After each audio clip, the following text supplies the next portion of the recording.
Всем привет!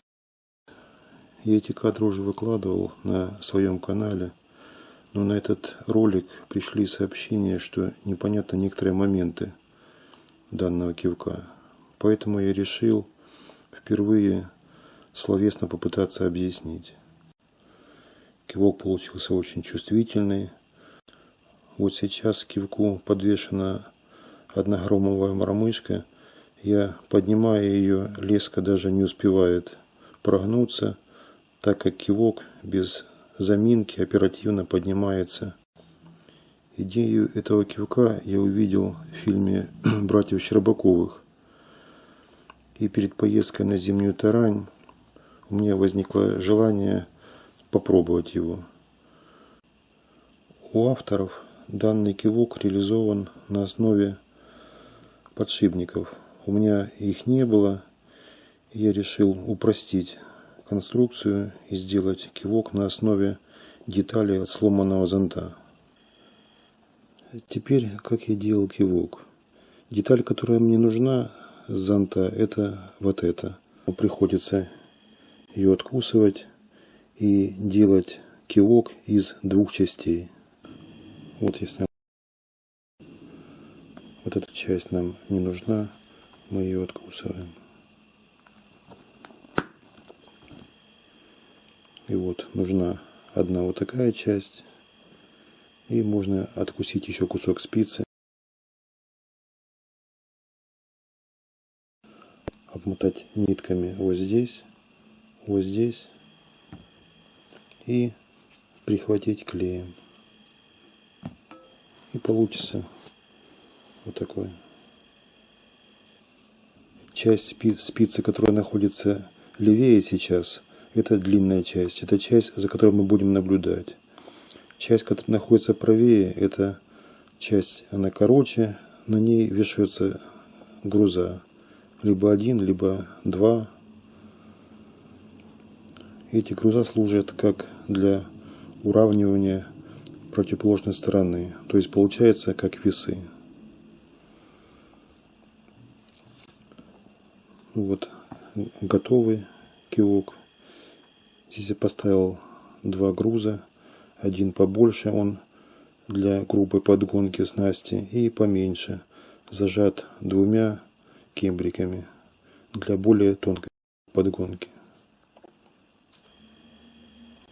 Ушки нужно развести чуть шире отверткой, чтобы кивок не люфтил. Когда вы делаете кивок из двух частей,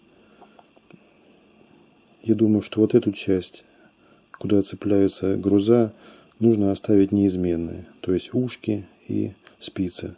На нее удобно одевать груз. А вот эту часть, рабочую, длинную, можно сделать из разных материалов. Можно, самое простое, это применить родную спицу. Как я сказал, нитками обмотать вот здесь и покрыть клеем. И она станет твердая. Можно запустить спицу длинную сверху, можно снизу. Что еще можно применить? Можно применить, допустим, вот такую палочку бамбуковую. Она применяется для шашлыков. Тоже можно так вклеить ее. Я же вот этот кивок сделал. Я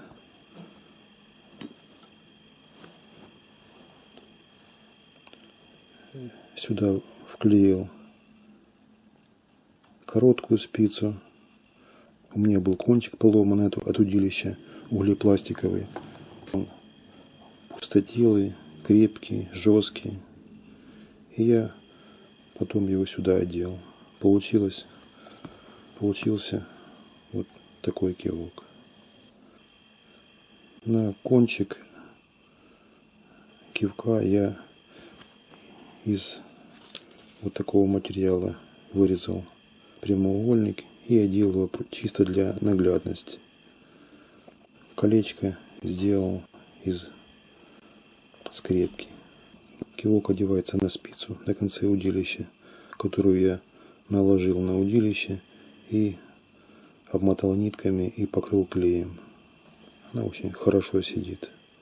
одевается кивок на эту спицу, ограничивается кембриком, чтобы он близко к удилищу не подходил, и фиксируется другим туго одетым кембриком.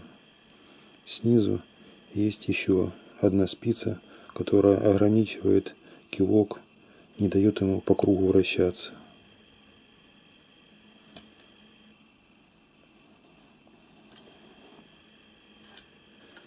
Это удилище не имело ножек в своей конструкции, поэтому я тут дырочку просверлил, туда туго засунул алюминиевый прут, который применяется как усы в польских антеннах.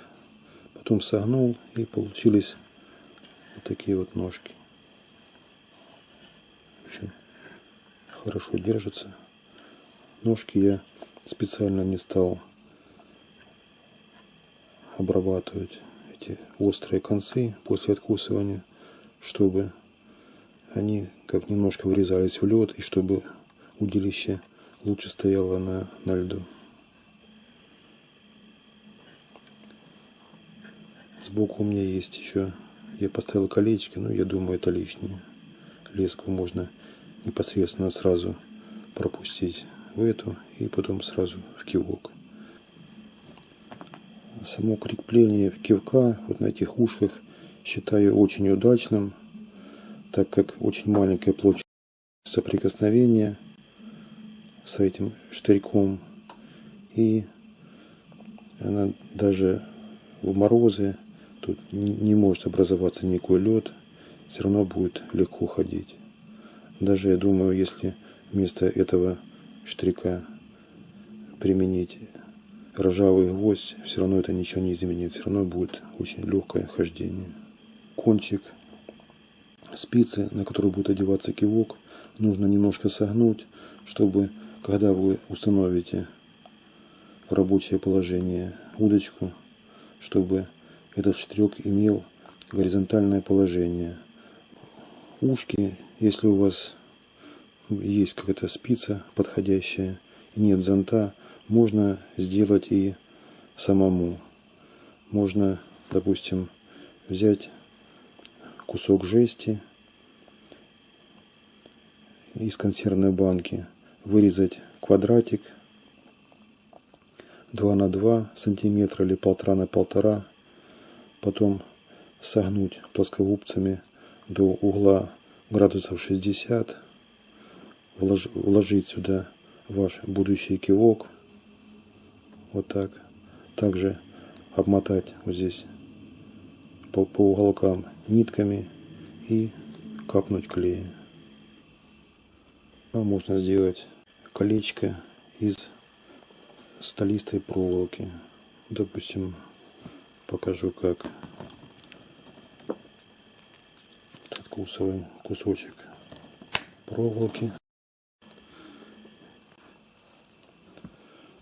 потом берем, на чем мы будем гнуть это колечко. Вот так.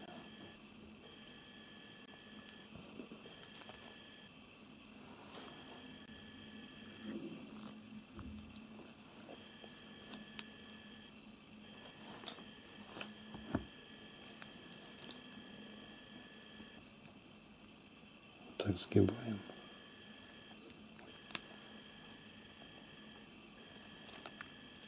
Откусываем.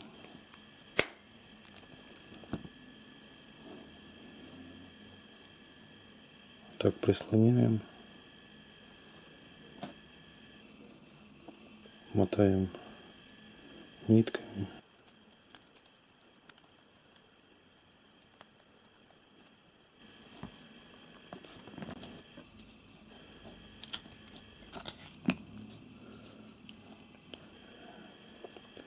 С этим клеем можно узлы не вязать, они будут лишние, потом получится такая лишняя шляпка. Просто капаем.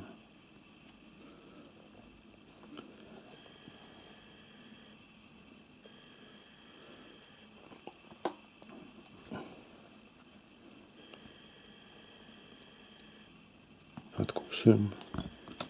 И дальше покрываем клеем тоже. Минут 10 он сохнет. И в итоге, сейчас я покажу, к примеру, получится вот такая вот покрытая уже. Хорошо держится. Получится такой кивок. Мое мнение, что кивок достоин внимания. Спасибо за идею с Щербаковым. Он будет хорош в ночной рыбалке, так как нагляден. Даже маленькие поклевки будут заметны. Можно удачно его использовать с оснастками, как коромысло на леща. Ну вот, вроде и все. Вот так я сделал свой кивок. Наверное, многие сделают по-своему, по-другому. Но если кому-то пригодится из этого ролика хоть одна моя мысль, я буду рад. Всем пока.